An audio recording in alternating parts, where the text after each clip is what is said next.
Sarah Martinez had always been different from her classmates at the Naval Academy. While others spent their free time at parties or studying in groups, she could be found in the library reading about aircraft mechanics or watching documentaries about famous pilots. Her roommate often joked that Sarah breathed aviation fuel instead of air. Growing up in a small town in Texas, Sarah's fascination with flying began when she was 7 years old. Her grandfather, a retired Air Force mechanic, would take her to the local airfield every Saturday morning. She would sit on his shoulders watching the small planes take off and land, asking endless questions about how they stayed in the sky. Her grandfather would patiently explain the basics of lift and thrust, using his weathered hands to demonstrate how air moved over wings. When Sarah announced her intention to join the Navy and become a pilot, her family's reaction was mixed. Her mother worried about the dangers, while her father expressed doubts about women in combat roles. Her younger brother simply laughed and said she was too short to reach the controls. But Sarah's determination was unshakable. She had dreams of soaring through clouds, defending her country from the cockpit of a fighter jet. At the academy, Sarah quickly discovered that her gender made her a target for skepticism. During her first week of flight training orientation, Instructor Commander Rodriguez addressed the class of 43 students. Only 6 were women. He looked directly at the female students and said, "Ladies, I want you to understand something. The Navy isn't a place for proving points about equality. It's about protecting lives and serving your country. If you can't, handle the pressure, speak up now." Sarah felt her cheeks burn, but she remained silent. She noticed several male students smirking, whispering among themselves. One particularly cocky student named Jake Morrison turned around and winked at her. "Don't worry, Martinez. Maybe they'll let you fly the supply planes," he said with a condescending grin. The academic portion of flight training was brutal. Students studied aerodynamics, navigation, meteorology, and aircraft systems for 12 hours a day. Sarah excelled in every subject, often scoring higher than her male counterparts. But academic success didn't translate to respect from her peers. During study sessions, some students would deliberately exclude her from group discussions. Others would make comments about how she was probably getting special treatment because of affirmative action policies. Jake Morrison seemed particularly determined to undermine her confidence. During a complex navigation exercise, he loudly questioned her calculations in front of the entire class. "Are you sure about those numbers, Martinez? Maybe you should double-check with someone who knows what they're doing," he said, gesturing toward one of the male students. Sarah had learned to keep her emotions in check. She calmly reviewed her work, confirmed her calculations were correct, and submitted her assignment without responding to Jake's taunts. When the instructor returned the graded papers the next day, Sarah had received the highest score in the class. Jake had failed the exercise. The real test came when students began actual flight training. Sarah's first instructor was Lieutenant Commander Patricia Hayes, one of only 3 female flight instructors at the academy. Lieutenant Commander Hayes was known for being tough but fair. She had earned her position through exceptional skill and unwavering dedication. During Sarah's first flight in a T-6 Texan II trainer aircraft, Lieutenant Commander Hayes explained the importance of call signs. Every pilot gets a call sign based on their personality, a memorable incident, or sometimes just random assignment. It becomes your identity in the cockpit. Other pilots will know you by that name for your entire career. Sarah wondered what her call sign would be. She imagined something strong and respected like Thunder or Phoenix. She had no idea that her call sign would soon become a source of both humiliation and unexpected strength. The incident that would define her call sign happened during her 3rd week of flight training. Sarah was practicing basic maneuvers when she spotted what appeared to be smoke coming from a nearby training aircraft. Without hesitation, she radioed the control tower to report the potential emergency. "Tower, this is Student Martinez in aircraft, 247. I'm observing possible engine trouble in Trainer 156, approximately 2 miles northeast of the field." The control tower immediately scrambled emergency response teams. Fire trucks raced across the tarmac, and rescue helicopters prepared for deployment. Within minutes, it became clear that what Sarah had mistaken for smoke was actually just condensation trails forming in the humid air. The other aircraft was perfectly fine. The embarrassment was overwhelming. Back on the ground, Sarah faced a room full of instructors and students who had witnessed her false alarm. Jake Morrison was the first to speak up. "Great job, Martinez. You just cost the Navy about $50,000 in emergency response for some water vapor." Commander Rodriguez was more diplomatic but equally critical. "Student Martinez, situational awareness is crucial for naval aviators. You must learn to distinguish between actual emergencies and normal atmospheric conditions. This kind of mistake, in combat, could have serious consequences." The next morning, Sarah discovered that her fellow students had given her a call sign, Eagle-7. At first glance, it seemed respectful, even heroic. Eagles were powerful, majestic birds known for their keen eyesight. But the 7 was the cruel part. It referred to 27 vision, implying that her eyesight was so poor she couldn't tell the difference between smoke and water vapor. The name stuck immediately. Students would call out, "Hey, Eagle-7," in the hallways, always with barely concealed amusement. During flight briefings, when roll was called, several students would snicker when her call sign was announced. The instructors used it professionally, but Sarah could see the doubt in their eyes every time they looked at her. Sarah's confidence took a significant hit. She began second-guessing herself during flights, hesitating before making radio calls, and overthinking every observation. Her performance scores began to decline. Lieutenant Commander Hayes noticed the change during a routine training flight. "Martinez, what's going on up here?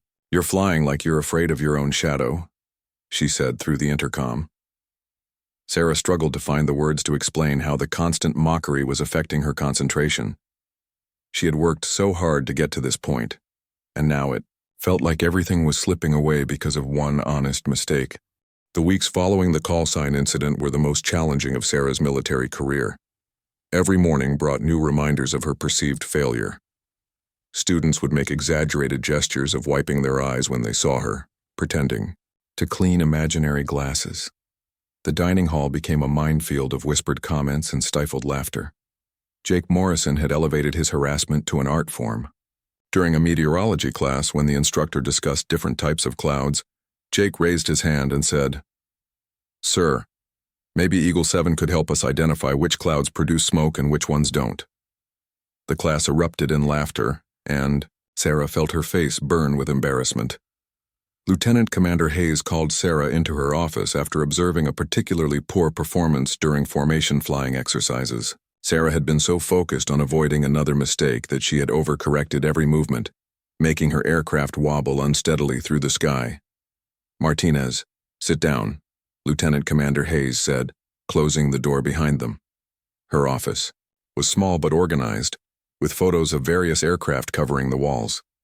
A picture of her receiving the Navy Cross sat prominently on her desk. "I've been flying for 15 years, and I've seen a lot of promising pilots wash out because they couldn't handle the pressure," she began, leaning back in her chair. "But I've never seen someone with your natural ability let other people's opinions destroy their confidence so completely." Sarah stared at her hands, unable to meet her instructor's eyes. "Ma'am, maybe they're right. Maybe I don't have what it takes to be a naval aviator. Maybe I'm just fooling myself." Lieutenant Commander Hayes stood up and walked around her desk. "Do you know how I got my call sign?" she asked. Sarah shook her head. "They called me Crash for the first 2 years of my career," Lieutenant Commander Hayes said with a slight smile. "During my first carrier landing, I came in too fast and caught the wire so hard that I damaged the arresting gear. It took 3 hours to repair, and dozens of other pilots had to wait to land. Some had to divert to other carriers because they were running low on fuel." Sarah looked up, surprised by this revelation. The name followed me everywhere. Other pilots would make jokes about checking their insurance policies before flying with me. Some refused to fly in formation with me because they thought I was dangerous. But you know what I learned during those 2 years? "What, ma'am?" "I learned that call. Signs only have the power you give them. Every time someone called me Crash, I could either let it remind me of my mistake and make me doubt myself, or I could let it remind me that I had survived something difficult and learned from it." Lieutenant Commander Hayes returned to her seat and pulled out Sarah's training file. "Your academic scores are in the top 5% of your class. Your flight simulator performance is exceptional. The only thing holding you back is your own fear of making another mistake. That evening, Sarah called her grandfather. She told him about the incident, the call sign, and how it was affecting her performance. Her grandfather listened without interruption, occasionally making understanding sounds. "Sarah, let me tell you something I learned during my 30 years in the Air Force," he said when she finished. "Eagles don't fly because they're afraid of falling. They fly because they're not afraid to trust their wings." "But Grandpa, what? If I make another mistake? What if I really don't have the eyesight to be a pilot?" "Then you'll make a mistake, learn from it, and become better," he replied firmly. "But giving up because you're afraid of failing isn't the granddaughter I know. The Sarah I know would take that call sign and make it mean something powerful." The conversation with her grandfather marked a turning point in Sarah's mindset. Instead of dreading her call sign, she began researching everything she could about eagles. She learned that eagles had the best eyesight in the animal kingdom, capable of spotting prey from over 2 miles away. They could see 8 times more clearly than humans, and could detect ultraviolet light invisible to other creatures. The next morning during flight briefings, when Commander Rodriguez called out, "Eagle-7, Sarah responded with confidence for the first time in weeks. Several students still snickered, but Sarah noticed that some others seemed surprised by her strong, clear voice. During the flight exercises that day, Sarah forced herself to trust her instincts. When she spotted what looked like unusual behavior from another aircraft, instead of dismissing her observation out of fear, she carefully assessed the situation and made a professional radio call to request clarification. It turned out the other pilot was practicing emergency procedures and confirmed Sarah's observation was correct. The shift in Sarah's attitude didn't go unnoticed by her instructors. Lieutenant Commander Hayes observed improved focus and decision-making during their training flights. Sarah's scores began to climb back to their previous levels, and her confidence grew with each successful exercise. However, not everyone was pleased with Sarah's renewed determination. Jake Morrison seemed particularly annoyed by her improved performance. During a break between classes, he cornered Sarah in the hallway. "Don't think one good day makes up for your screw-up, Eagle-7, he said, stepping closer to her. "Everyone knows you don't belong here. You're just taking up a spot that should go to someone qualified." Sarah looked him directly in the eyes and replied calmly, "Eagles have the best vision in the animal kingdom, Morrison. Maybe you should worry more about improving your own performance instead of trying to sabotage mine." Jake's face flushed red with anger, but before he could respond, Lieutenant Commander Hayes appeared around the corner. "Is there a problem here?" she asked, looking between the two students. "No, ma'am," Sarah replied professionally. "We were just discussing the differences between various types of military aircraft." Jake mumbled agreement and quickly walked away, leaving Sarah standing alone with her instructor. "Interesting discussion topic," Lieutenant Commander Hayes said, with a slight smile. "I hope Morrison learned something useful." As Sarah prepared for the next phase of her training, which would involve more advanced aircraft and complex maneuvers, she realized that her call sign had indeed changed meaning for her.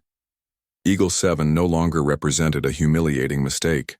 Instead, it reminded her that she had the vision and determination to overcome obstacles and soar above the doubts of others. The advanced flight training phase brought new challenges and opportunities for Sarah to prove herself. Students were now flying T-45 Goshawk aircraft, faster and more complex machines that would prepare them for eventual carrier operations. The increased difficulty meant that even the most confident students faced moments of doubt and struggle. Sarah threw herself into studying the new aircraft systems with renewed determination. She memorized every switch, gauge, and procedure until she could recite them perfectly even when awakened from sleep. Her roommate often found her at 2 a.m. with technical manuals spread across her desk, taking detailed notes by lamplight. The first few flights in the T-45 were humbling for everyone. The increased speed and complexity demanded split-second decision-making and precise control inputs.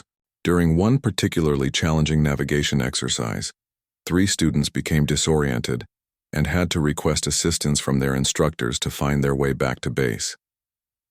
Sarah noticed that some of her classmates who had previously mocked her were now struggling with their own confidence issues. During a formation flying exercise, Jake Morrison made a series of corrections that put his aircraft dangerously close to his wingman. The instructor immediately terminated the exercise and ordered both aircraft back to base. In the debrief room afterward, Commander Rodriguez was unusually stern. "Morrison, that kind of aggressive flying will get people killed.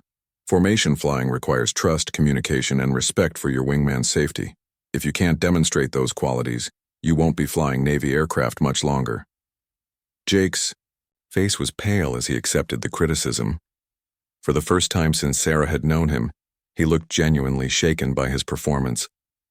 She felt no satisfaction in seeing him struggle, only a recognition that everyone faced their own challenges in this demanding program. The real test of Sarah's transformation came during a complex night navigation exercise. Students were required to fly a triangular course using only instruments and radio navigation aids, landing at a different airfield before returning to base. The exercise was designed to simulate the challenging conditions pilots might face during actual missions. Sarah was paired with another student, Maria Santos, as her wingman. Maria was one of the few students who had never participated in the mockery surrounding Sarah's call sign. She was a quiet, methodical pilot from California who approached flying with the same precision she had once applied to her engineering studies. The weather conditions that night were marginal, with scattered clouds and occasional light rain. Several other student pairs had already canceled their flights due to the challenging conditions, but Sarah and Maria decided to proceed after carefully reviewing the weather reports and discussing their alternate landing sites. 20 minutes into the flight, while navigating the second leg of their triangular course, Maria's aircraft began experiencing electrical problems. Her radio communications became intermittent, and several of her navigation instruments failed completely. In the darkness and poor weather, losing electronic navigation aids was a serious emergency. Sarah heard Maria's distressed radio call through the static. "Eagle-7, I'm showing multiple electrical failures. My navigation instruments are down and my radio is cutting out." Without hesitation, Sarah took control of the situation. She immediately contacted air traffic control to declare an emergency and request priority handling for both aircraft. Then, she positioned her own plane where Maria could see her navigation lights clearly. "Santos, stay close to my aircraft," Sarah transmitted. "I'll navigate for both of us and guide you to the nearest suitable airport. Follow my heading changes and watch for my signals." Using her own functioning navigation equipment, Sarah quickly calculated a direct course to the backup airfield they had identified during their pre-flight planning. She reduced her speed to match Maria's capabilities and began a careful descent through the cloud layers. The approach to the alternate airfield was complicated by the poor weather and Maria's limited visibility of the runway lights due to her electrical problems. Sarah coordinated with the airport control tower to have them increase the intensity of all runway lighting and activate the approach lights to maximum brightness. "Santos, I'm going to fly the approach pattern ahead of you," Sarah transmitted. "Watch my aircraft and follow my path. When you see me turn final approach, count to 10 and then make your own turn. The runway lights should be visible once you're below the clouds." Sarah executed a perfect approach, her aircraft descending steadily through the murky conditions. She could see Maria's aircraft behind her, following her exact flight path. As she touched down on the runway, Sarah immediately taxied clear and watched as Maria's aircraft emerged from the clouds on final approach. Maria's landing was smooth and controlled despite her equipment problems. Both aircraft taxied to the parking area where maintenance crews were waiting to inspect Maria's electrical systems. The problem turned out to be a failed generator that had cascaded into multiple system failures. The incident report that was filed that night told the story of professional airmanship and effective crew resource management. Sarah's quick thinking and calm leadership had prevented what could have been a much more serious situation. The flight instructors who reviewed the incident were impressed by her decision-making and communication skills. Word of the incident spread quickly through the training squadron. Students who had previously dismissed Sarah as incompetent began to view her with new respect. Even Jake Morrison approached her the next morning with what appeared to be genuine admiration. "Eagle-7 I heard about last night," he said, extending his hand. "That was some impressive flying. Santos told everyone how you probably saved her life." Sarah shook his hand and replied, Any pilot in the squadron would have done the same thing. We're all here to look out for each other. Lieutenant, Commander Hayes called Sarah into her office the following week to discuss her performance review. The folder on her desk contained commendation letters from the air traffic controllers who had worked the emergency, the maintenance crew who had inspected Maria's aircraft, and several of her fellow students. Martinez, I've been instructing student pilots for 8 years, and I've rarely seen the kind of leadership and professional judgment you demonstrated during that emergency, she began. You turned a potentially dangerous situation into a textbook example of how naval aviators should handle unexpected challenges. Sarah felt pride swelling in her chest, but she tried to remain modest. Thank you, ma'am. I just did what I was trained to do. No, what you did went beyond training. You demonstrated the kind of instinctive decision-making that separates good pilots from exceptional ones. Your ability to take charge of a crisis situation while maintaining clear communication and safe flying practices is exactly what the Navy needs in its aviators. The conversation marked another milestone in Sarah's journey from mockery to respect. Her call sign, Eagle-7, was beginning to take on new meaning among her peers and instructors. As Sarah progressed through the final phases of flight training, her reputation continued to transform from cautionary tale to inspiring example. The incident with Maria Santos had demonstrated her abilities under pressure, but it was her consistent performance in subsequent exercises that solidified her standing among both peers and instructors. The carrier qualification phase represented the ultimate test for naval aviators. Landing on an aircraft carrier required precision, courage, and split-second timing that many otherwise capable pilots simply could not master. The moving deck, crosswinds, and abbreviated runway challenged even the most experienced aviators. Before students could attempt actual carrier landings, they had to master field carrier landing practice on shore. This involved landing on a runway with simulated carrier deck markings, while a landing signal officer provided guidance and graded each approach. The standards were unforgiving, and students who couldn't consistently achieve passing grades would be eliminated from the program. Sarah approached carrier landing training with the same methodical preparation that had served her well throughout flight school. She studied videos of successful carrier landings, memorized the precise airspeeds and altitude requirements for different weather conditions, and practiced the unique throttle and stick inputs required for carrier approaches. During her first practice session, Sarah's approaches were technically correct but lacked the confidence and aggression that carrier landings demanded. The landing signal officer, a gruff veteran named Chief Petty Officer Williams, provided blunt feedback through the radio. Eagle-7, your approaches are too tentative. A carrier deck doesn't wait for you to make up your mind. You need to commit to each approach and fly it with authority. Sarah knew he was right. Carrier landings required a paradoxical combination of precision and boldness that challenged many pilots. She spent extra hours in the flight simulator, practicing approaches until the required power settings and control inputs became automatic responses. Her breakthrough came during her 5th practice session. Instead of overthinking each approach, Sarah began trusting her instincts and flying with the decisive aggression that carrier operations demanded. Her landings became consistently centered on the touchdown zone, and her approach speeds were exactly on target. Chief Williams called her over after the session ended. Eagle-7, that's the kind of flying I expect from naval aviators. You've got the precision for carrier work, and now you're showing the confidence to execute it properly. The actual carrier qualification took place aboard the USS Gerald R. Ford during its training operations off the Virginia coast. Students would fly out to the carrier in groups, make their required landings and takeoffs, then return to base. For many, it would be their first time seeing a carrier from the cockpit of a jet aircraft. Sarah's group launched from Naval Air Station Oceana on a clear morning in late spring. The flight to the carrier took 40 minutes, and Sarah used the time to review her procedures and visualize successful landings. As the massive ship came into view on the horizon, she felt a mixture of excitement and nervous anticipation. The carrier deck looked impossibly small from the air, despite the ship's enormous size. The landing area was only about 500 feet long, compared to the 8,000-foot runways Sarah was accustomed to using on shore.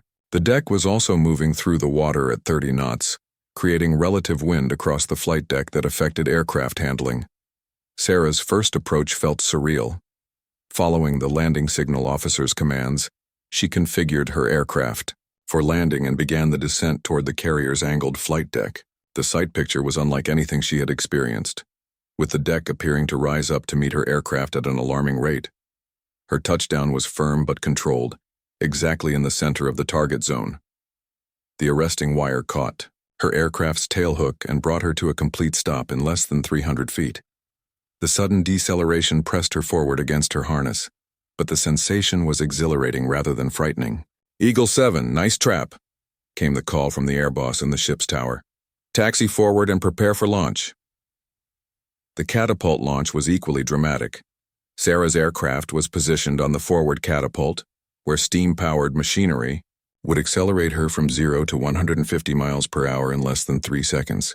The force of acceleration pressed her back into her ejection seat as her aircraft shot off the front of the carrier deck and climbed into the sky. Over the next 2 hours, Sarah completed 6 successful landings and launches, each one building her confidence and demonstrating her mastery of carrier aviation. Her approaches were consistently graded as okay or fair, the standard grades for safe, competent carrier landings. Several of her classmates struggled with the demanding requirements, and 2 students were eliminated from the program after failing to achieve the minimum standards. Jake Morrison, who had been her harshest critic during the early stages of training, was among the students who struggled with carrier qualifications. His aggressive personality, which had served him well in other aspects of aviation, worked against him in the precise environment of carrier operations. His approaches were often too fast or too high, resulting in bolter attempts where his aircraft failed to catch the arresting wires and had to go around for another attempt. During the debrief session aboard the carrier, the Air Wing commander addressed the group of students. Commander Patricia Chen was a veteran pilot with over 3,000 carrier landings, who commanded respect throughout the fleet. "Today you've taken an important step toward becoming naval aviators," she began. "But carrier qualification is just the beginning. The real test comes when you're operating in challenging conditions with the lives of your shipmates depending on your skills and judgment." She paused and looked directly at Sarah. "Some of you have shown exceptional progress during your training. Eagle-7, your performance today was particularly noteworthy. Your approaches were stable and precise, and you demonstrated the kind of professional airmanship that will serve you well throughout your career." The recognition from such a respected commander was deeply meaningful to Sarah. More importantly, she could see the change in how her classmates regarded her. The snickering and dismissive comments that had followed her call sign for months were replaced by respectful acknowledgement of her achievements. That evening, as the students prepared to return to shore, Maria Santos approached Sarah on the carrier's flight deck. The two had maintained a close friendship since their emergency flight together, and Maria had been one of Sarah's strongest supporters throughout the remaining training. "You know, when I first heard your call sign, I thought it was just another example of guys trying to put down a female pilot," Maria said, watching the sun set over the ocean. "But now I think Eagle-7 is the perfect call sign for you. You really do have eagle eyes, and you fly with the confidence and precision that eagles are known for." Sarah smiled and replied, "It's funny how the meaning of something can change completely based on your own actions and attitudes. I used to hate that call sign, but now I'm proud of it." As their aircraft prepared for the flight back to shore, Sarah reflected on how far she had come since that embarrassing incident during her early training. The call sign that had once represented failure and mockery now symbolized her journey from uncertainty to competence, from ridicule to respect. She was no longer the student pilot who had mistaken water vapor for smoke. She had become Eagle-7, a naval aviator worthy of the name. 2 years after earning her wings, Lieutenant Sarah Martinez found herself assigned to Strike Fighter Squadron 143, the Pukin Dogs, aboard the USS Nimitz. The squadron flew FA-18F Super Hornets, twin-engine fighters capable of both air-to-air and air-to-ground missions. Sarah had finally achieved her childhood dream of flying high-performance military aircraft in defense of her country. The squadron's reputation preceded it. VFA 143 had distinguished itself in multiple deployments, including combat operations in the Middle East and humanitarian missions following natural disasters. The pilots were experienced professionals who had earned their positions through demonstrated competence under the most challenging conditions. Sarah's arrival as a new pilot was met with the typical mixture of curiosity and skepticism that all junior officers experienced. Her call sign had followed her from flight training, and some of the squadron members were familiar with the story behind it. However, her reputation for solid performance and leadership had also preceded her. The squadron's commanding officer, Commander Rebecca Hawk Thompson, was a 20-year veteran with over 4,000 flight hours and multiple combat deployments. She had broken several barriers herself as one of the first women to command a frontline fighter squadron, and she understood the unique challenges that female pilots faced in the male-dominated world of naval aviation. During Sarah's initial squadron briefing, Commander Thompson outlined the unit's mission and expectations. "We operate in a complex environment where split-second decisions can mean the difference between mission success and failure, between life and death," she explained. "Every pilot in this squadron has earned their place through demonstrated competence. Your gender, background, or call sign doesn't matter. What matters is your ability to execute missions safely and effectively." Sarah's first few months in the squadron were spent learning the intricacies of the FA-18F and integrating with her assigned weapons systems officer, Lieutenant Commander Marcus "Radar" Johnson. Radar was a 15-year veteran who had flown with numerous pilots and had a reputation for excellence in both training and combat situations. The partnership between pilot and weapons systems officer in the two-seat Super Hornet required complete trust and seamless communication. The WSO managed the aircraft's complex sensor systems, weapons targeting, and electronic warfare capabilities, while the pilot focused on flying the aircraft and maintaining situational awareness. Initially, Radar was skeptical about flying with a relatively inexperienced pilot whose call sign suggested questionable judgment. However, his doubts quickly evaporated as he observed Sarah's methodical approach to learning new systems and her calm demeanor under pressure during training exercises. "Eagle-7 flies like she's been doing this for 10 years, he told Commander Thompson after their first month of flying together. "She asks the right questions, learns from mistakes, and never lets ego interfere with safety. I'd fly combat missions with her tomorrow." The squadron's deployment to the Persian Gulf provided Sarah with her first opportunity to participate in real-world military operations. The USS Nimitz was part of a carrier strike group, providing air support for ongoing operations against terrorist organizations and maintaining regional stability. The mission environment was complex and dynamic. Intelligence reports indicated the presence of advanced surface-to-air missile systems in some areas, and the threat of hostile aircraft remained a constant concern. Every flight carried the potential for combat engagement, and pilots had to maintain constant vigilance while executing their assigned missions. Sarah's first combat mission was a routine patrol flight along the border between two allied nations. The flight was supposed to be a standard show of force with minimal likelihood of enemy contact. However, intelligence reports received during the mission indicated that hostile forces were preparing to attack a refugee camp in the region. Theshimuan 4 aircraft formation, led by Commander Thompson, was redirected to investigate the reported threat and provide close air support if necessary. As they approached the target area, ground controllers confirmed that hostile vehicles were indeed advancing toward the refugee camp. Sarah found herself in a real combat situation for the first time in her career. The months of training and preparation had brought her to this moment, where the lives of innocent civilians depended on her ability to execute her mission effectively. "Eagle-7, this is Hawk," came Commander Thompson's voice over the radio. "Take your section and establish a holding pattern to the north. Maintain visual contact with the convoy while we coordinate with ground forces." Sarah acknowledged the order and led her wingman into position where they could observe the advancing hostile vehicles while remaining outside the range of their air defense weapons. Through her aircraft's sensors, she could see the convoy clearly, including several trucks carrying what appeared to be rocket launchers. The ground controller's voice crackled through her headset. "Eagle flight. Ground forces are not in position to engage the convoy. We need immediate air support to prevent them from reaching the refugee camp. Time is critical." Commander Thompson quickly assessed the situation and assigned targets to each aircraft in the formation. Sarah's target was a truck-mounted rocket launcher that posed the greatest threat to the civilian population. The shot would require precise timing and accuracy to avoid collateral damage to nearby structures. Eagle-7, your target is the lead vehicle with the rocket system, Commander Thompson transmitted. Single pass, high-angle attack, minimize exposure to ground fire. Sarah felt her heart rate increase as she prepared for her first combat engagement. All her training had led to this moment, and she knew that her performance would be scrutinized by her squadron mates and superiors. More importantly, innocent lives depended on her ability to execute the mission successfully.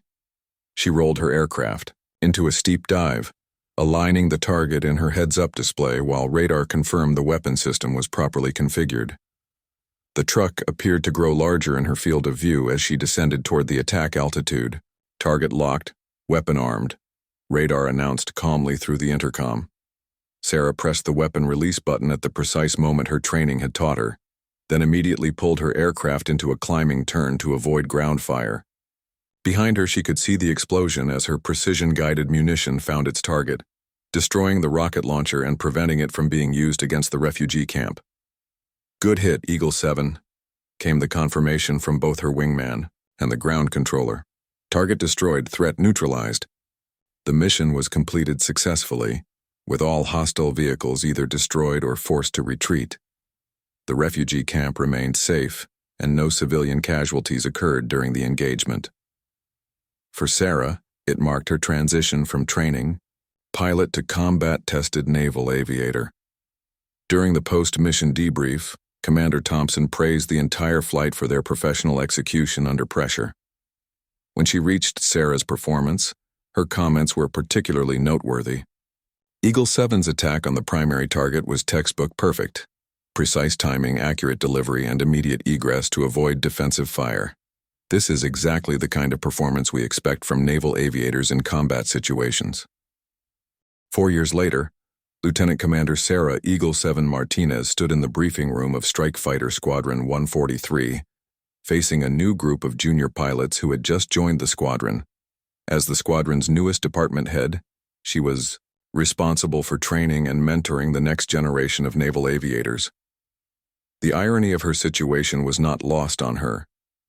The same call sign that had once been a source of mockery and self-doubt was now spoken with respect and admiration throughout. The carrier air wing. Young pilots competed for the opportunity to fly with Eagle-7, knowing that her reputation for excellence and leadership would accelerate their own development as naval aviators.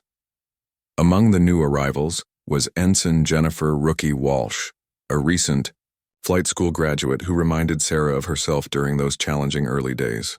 Jennifer was technically proficient but lacked confidence, and Sarah could see the uncertainty in her eyes during briefings and training flights. The squadron was preparing for its most challenging deployment yet. Intelligence reports indicated that they would be operating in a region where hostile forces possessed advanced air defense systems and modern fighter aircraft. The mission environment would test every aspect of their training and experience. During a particularly complex training exercise, the squadron was tasked with penetrating a sophisticated air defense network to strike high-value targets.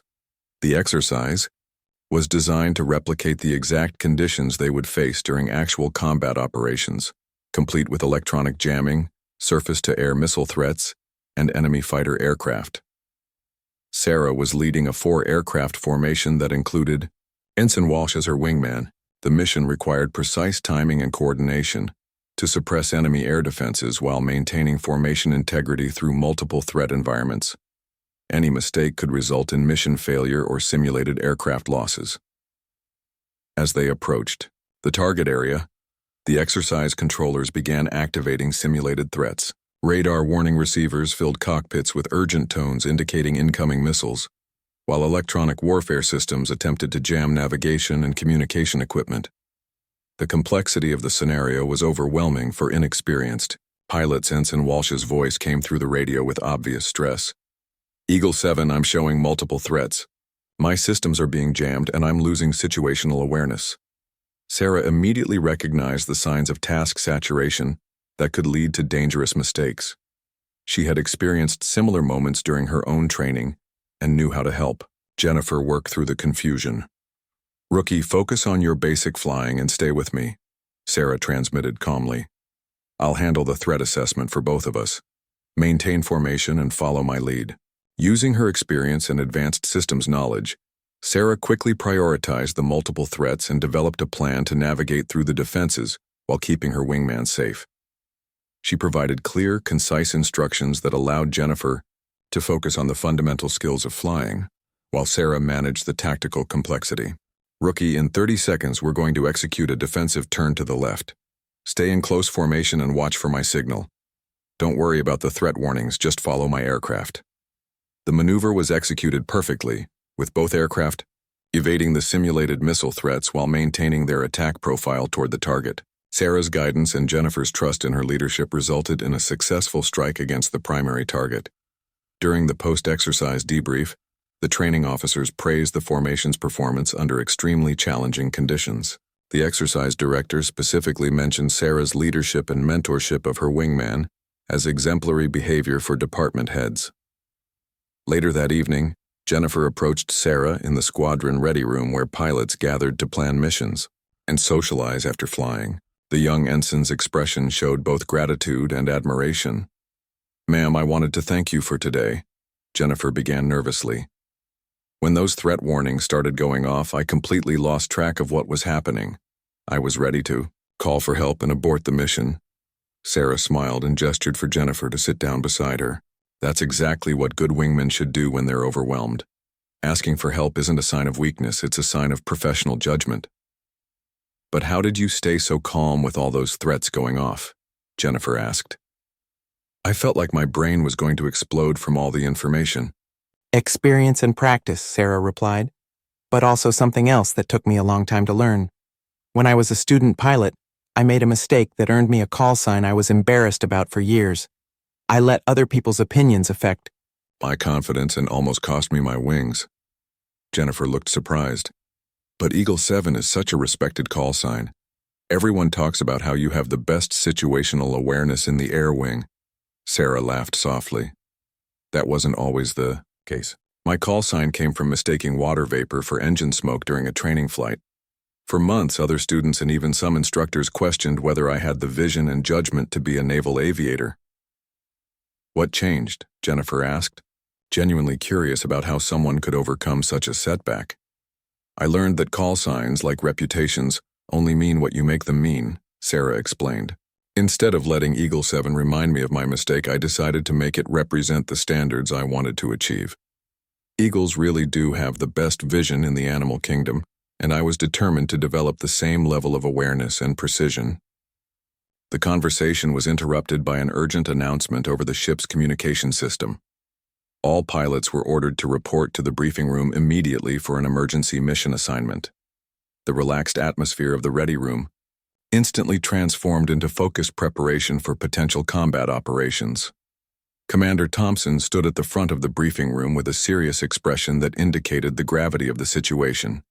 Behind her, intelligence officers were setting up classified briefing materials and updating threat assessments. "Ladies and gentlemen, we've received orders to launch an immediate strike mission," she announced. "Hostile forces have captured a group of humanitarian workers and are holding them at a compound approximately 200 miles from our current position. Intelligence indicates they plan to execute the hostages if rescue operations are attempted." The briefing that followed outlined a complex mission that would require the squadron's most experienced pilots and precise execution. The target was located in a heavily defended area with multiple surface-to-air missile sites and the possibility of enemy fighter aircraft responding to the attack. Sarah found herself assigned as the mission commander, responsible for coordinating 4 separate formations in a synchronized assault on the compound. The assignment was both an honor and a tremendous responsibility, as the lives of the hostages and her fellow pilots depended on her leadership and decision-making. "Eagle-7, you'll lead the primary strike package," Commander Thompson explained. "Your target is the main compound where the hostages are being held. Precision is critical. We need to neutralize the guards without harming the civilians." As Sarah studied the mission details and began planning her approach, she reflected on the journey that had brought her to this moment. From the humiliating incident that had earned her call sign to her current position as a trusted leader and mentor, Every challenge had prepared her for this critical mission. The announcement came over the ship's communication system exactly as she had always imagined it would. Eagle-7, you're cleared for launch. As Sarah walked toward her aircraft with purposeful strides, her helmet bag containing all the mission materials and her confidence built through years of training and experience, she knew that her call sign now represented everything she had worked to become. The mockery and doubt were distant memories, replaced by the respect of her peers and the trust of her commanders. The young pilots who had once laughed at Eagle-7 would now follow her into combat, knowing that her vision, judgment, and leadership would bring them home safely. The call sign that had begun as a symbol of failure had become a mark of excellence that would inspire future generations of naval aviators.